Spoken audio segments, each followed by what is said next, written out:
So, Tomáš, can you remember the first Lego set you owned with or played with? Yes, I looked it up at Lego House. I don't know the set numbers, but it was from 1992, white boat, and from 1990 it was rescue helicopter. Yeah, so I guess my Lego age started at about 1992.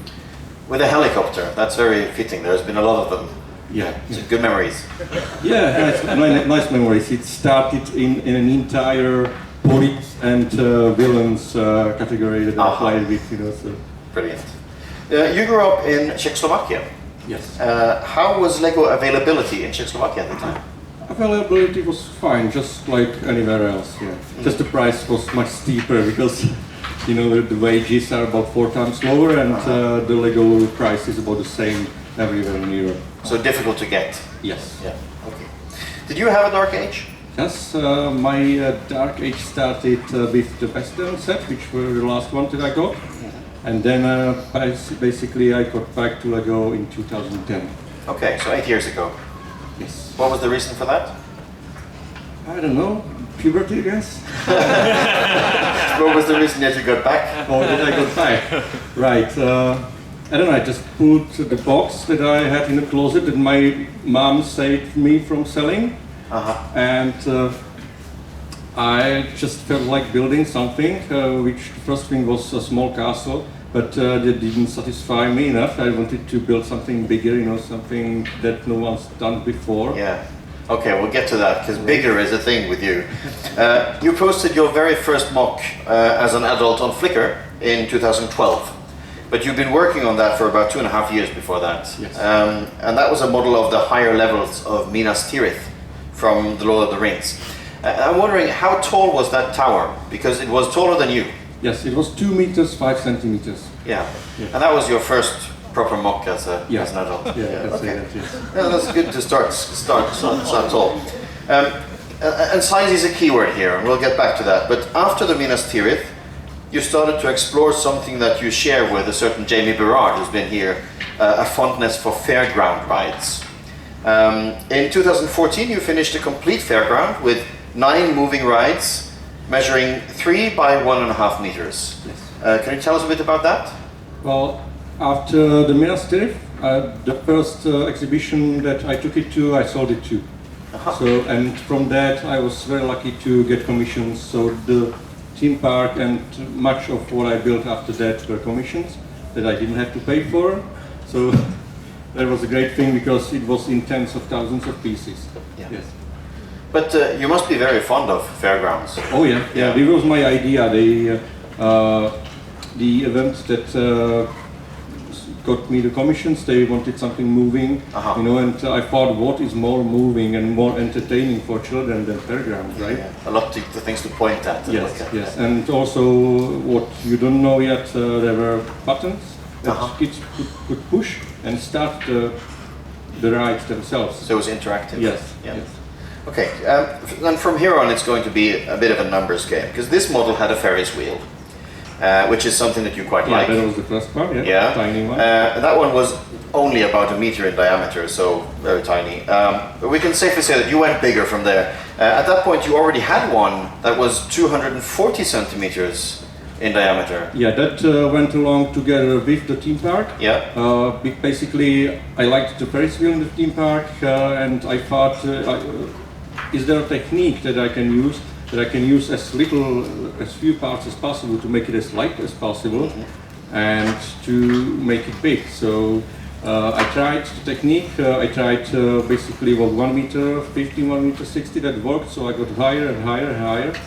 And because this one at 240 centimeters in diameter, there was 15,000 bricks in it. Yes. And then that was of course not big enough for you. So you built the world's largest Lego Ferris wheel, 365 centimeters in diameter, weighing at 13 kilos, consisting of 39,000 pieces. About 15 kilos for the frame with the cabins. Yeah. 15 kilos. So self-supporting and motorized. Yes. Finished 3 years ago, displayed for the first time in May 2015 in Prague.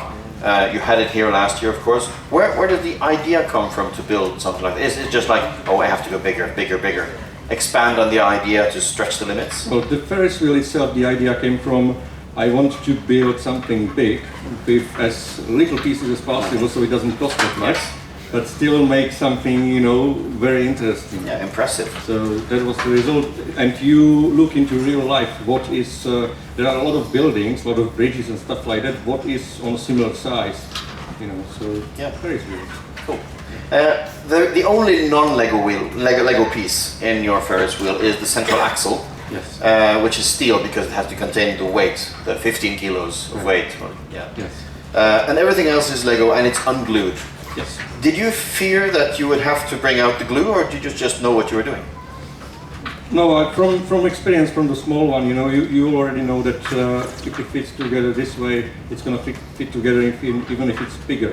What I was worried about was if the lift arms and if the pins and connectors, which is mostly made of, if it can take the strain. Yeah, definitely. Because it's not only the weight of the 15 kilograms, but because it's all from strings, you know, the connection tension, between yeah. so the center and the frame. There is tension, yes, and to keep the tension you have to stretch it. So let's say there is around, I don't know, 100 grams for each string. There is about, I don't know, 300 connections. I calculated before, somewhere between around 30 kilograms of pressure in the frame on the lift arms, you know, and on the pins. So I didn't know if the Lego can take it, but apparently it can. Okay. There's a lot of physics involved in something like this. Is it trial and error, or do you know the math? Yes, you cannot do the math. That's absolutely impossible. One of the problems is that each of the strings is actually a different length. Oh, yeah. So Even if Lego say they're the same. Yeah. There is, in some cases, almost 1 centimeter difference. So I actually got about 2,000 of those strings. There's 900 and something in the big wheel. And I measured each and every one of them, separated them into categories, and then use each layer for, you know, each category. Yeah. A lot of work this, right? Yeah. So this big thing, it does wobble a bit, but you can push it quite hard when it's all set up and it doesn't topple over. But when you set it up, you basically hold it like a giant barbell. Have you had any big accidents? I did in spring in Hamburg. When I was taking it down, I forgot to take off the cabins first, Okay. which is like 5 kilograms. So when I lifted it, it seemed kind of heavier, you know. Maybe I'm tired. Then when you like topple it over like this, it just closed on me like an umbrella. Okay, It was funny. funny, but it was when you took it down, not when you Yes, set it up. yes, yes. Okay, that's a good thing. We'll leave the Ferris wheel for a second, because after you built that, something else took center stage. In 2016, in compliance with your fairground theme, you started designing a Lego replica of a wooden roller coaster, which wasn't either exactly tiny. Its footprint measures 6.5 by 1.2 meters. It's got 26 meters of track, and it took 90,000 pieces to build. How long did you spend on that? 1 year and 1 month, 800 hours. I can do it for less now, but it was it was all trial and error, you know, Yeah. experimenting. So it took a lot of time. And I started in my flat first, which is like I don't know, 5 meters. The total length, including the furniture. But this was 6.5 meters long. Yeah, I had to rent the space for that. Yeah. They rent the flat next door and just... Something like that, yeah. And the storage, yeah, that was Okay. crazy. But again, there's physics involved, especially with the roller coaster, Yes. because it has to sort of make the crests and stuff. Is that also, again, just trial and error? It is also trial and error. You can actually look out on YouTube how the first roller coasters were made. The people just you know, made the first hill and tried how far it's going to go, if the cart is going to make it over the hill or not. And that's how they built, and that's how I tried that. But then later I figured out it was the wrong technique, because you don't know how far and how high you're going to end up. So the drawing, the map that you make, you know, how the roller coaster is going to look, it's going to be different. Your fairground rides are also special in that they are really real display pieces with minifigures playing out scenes and all that stuff. Is not just the physical model. Is that important to you, not just to show them off as a functional thing?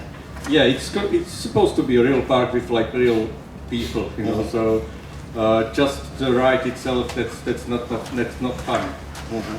And more fun for the kids as well, Yeah, if there's some yeah, life to it. Yeah. You also made a small roller coaster, which we've seen in the hall, inspired by Coney Island one. That's only 25,000 pieces. It has half the track length, just a tiny little one. Yeah. Yes. But as far as I know, you've kept at least the large Ferris wheel and those two biggest roller coasters, and just that is more than 150,000 pieces in total.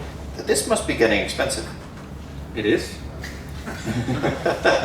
Well, got the big Ferris wheel, this roller coaster, the smaller Ferris wheel, this one. Those two, I built two identical ones, one for the event, one for myself to take to shows.